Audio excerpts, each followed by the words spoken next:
Pokemon cards. 30 years ago, kids were throwing these into backpacks and shoving them into binders, and in many cases, trading them amongst each other for other cards or even snacks. I know many of us have been there. And today, some of these cards are infinitely valuable. They have become some of the most elite collectibles in existence. I'm still mad at my mom for throwing my childhood collection away, an experience I'm sure many of you probably share with me. Many different cards regularly sell for tens of thousands of dollars. And in one completely insane case, more than $16 million.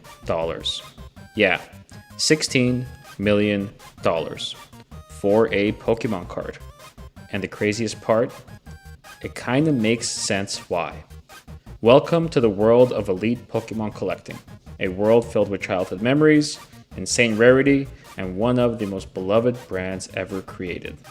My name is Ash, and these are the top 10 most expensive Pokemon cards ever sold. Alright, before we start, a quick disclaimer. Yes, some of these sales are private. Yes, some are disputed. And yes, somewhere out there, a guy with a Charizard profile picture is already typing an angry paragraph about population reports or telling me that I have the list wrong because of X, Y, and Z. Relax, Kevin. For this list, we're using the highest documented sales for each individual card. No duplicates, no funny business. Let's begin. Number 10 is the Pokémon Snap contest cards. Now, this one can technically be in a bunch of different spots on this list, because cards from this category go for a variety of prices. But as a whole, these cards are definitely worth paying attention to. Back in the late 1990s, Nintendo held a photography contest using Pokémon Snap on the Nintendo 64, which already sounds ridiculous. Imagine explaining this to somebody in 1983. Yeah, so someday people are going to pay six figures for screenshots taken in a fake photography game about electric mice. But I digress. The winners of this contest had their photos turned into actual Pokemon cards. And today, some of these cards have sold for over $200,000. These are the kinds of cards collectors call grails. For me specifically, this category is probably the one that makes me question the value the most. I collect even until today, and I've always found that, although rarity is important, the artwork is what makes the card popular. Bulbasaur is cute here, but not $200,000 cute. Oh, and trust me, we are just getting started with these values. Because coming in at number 9 is the number 1 trainer card. And this is where Pokemon collecting starts becoming less like a hobby and more like a secret society. The number 1 trainer cards weren't sold in stores. You couldn't pull them from packs. You had to win them. These were awards at elite Japanese tournaments during Pokemon's early TCG competitive years, meaning some of the rarest Pokemon cards in existence were literally handed directly to champions. The last public sale for this card was back in 2022 for $156,000. And today, it's estimated to be valued into the mid six figures, meaning between $400,000 and $600,000. I can't imagine the reaction one of these winners got after they successfully sold their card for hundreds of thousands of dollars. Coming in at number 8 is the Ishihara GX Pokemon card. This card is basically the Pokemon equivalent of getting Walt Disney to sign Mickey Mouse memorabilia. The card features Tsunekazu Ishihara, the president of the Pokemon Company himself. One of these sold for roughly $250,000 in 2021. That example was graded in PSA 9 condition for a modern promo card. And honestly, the funniest part is imagining somebody trying to explain this purchase to their spouse. Honey, I spent $250,000 on this signed Pokemon card. Oh cool, what Pokemon is it? It's a businessman.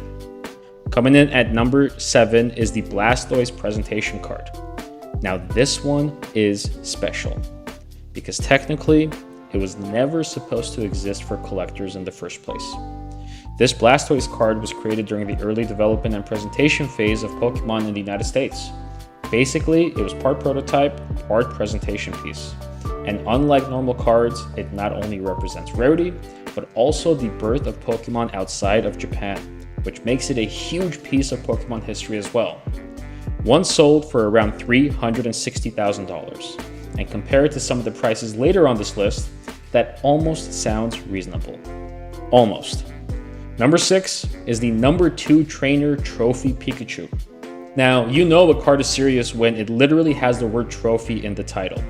These cards were awarded only to top tournament finishers, meaning the supply was microscopic from day one. And unlike modern mass-produced collectibles, these were never intended for millions of fans.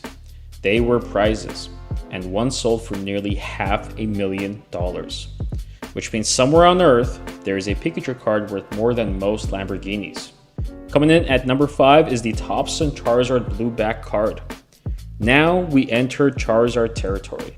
Probably the most popular Pokemon out there, especially when looking at collectible cards. You are going to see quite a few other Charizards on this list, and things are going to get stupid fast. Before the official Pokemon TCG exploded worldwide, there were Topsun cards released in Japan, and one version in particular, the blue back Charizard, became one of the rarest Charizards on Earth in high grades. Collectors love firsts. First appearances and first printings, and Charizard is basically the king of Pokemon collecting. So when you combine early release, extreme rarity, and Charizard, you get a card that's sold for nearly $500,000. And again, this won't be the last Charizard you see in this video because number 4 is the first edition Shadowless Charizard. This is the Pokemon card. Even people who know absolutely nothing about Pokemon know this card. If Pokemon cards had a Mona Lisa, this would probably be it. The first edition Shadowless Charizard became the symbol of the entire hobby boom. During the pandemic especially, this thing went nuclear.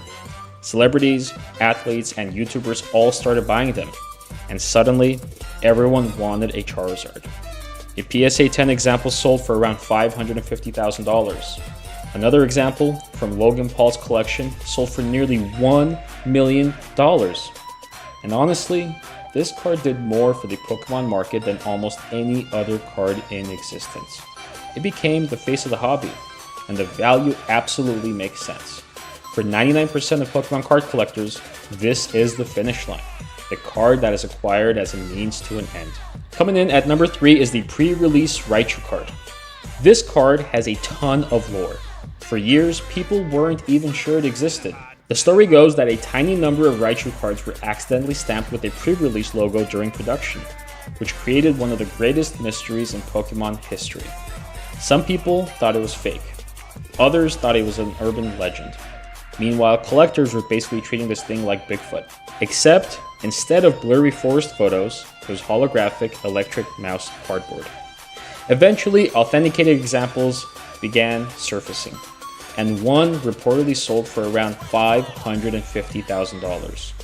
This card is proof that mystery sells, and in collectibles, sometimes the story matters just as much as the item itself. Coming in at number 2 is Trophy Kangaskhan. This card is one of the purest examples of a true rarity in Pokemon. To get one, you had to compete in a special parent and child tournament in Japan back in 1998. That alone is already bizarrely specific. Imagine telling someone, the reason this card is worth over $600,000 is because families played Pokemon together in Tokyo 28 years ago. I'm just kidding. And yet, that's exactly what happened. These cards are unbelievably scarce, historically important, and deeply respected by elite collectors. One sold for over $640,000. In Pokemon, you have a ton of fan-favorite monsters, but Kangaskhan is really not one of them. It just goes to show that sometimes the thing you least expect to succeed ends up succeeding the most.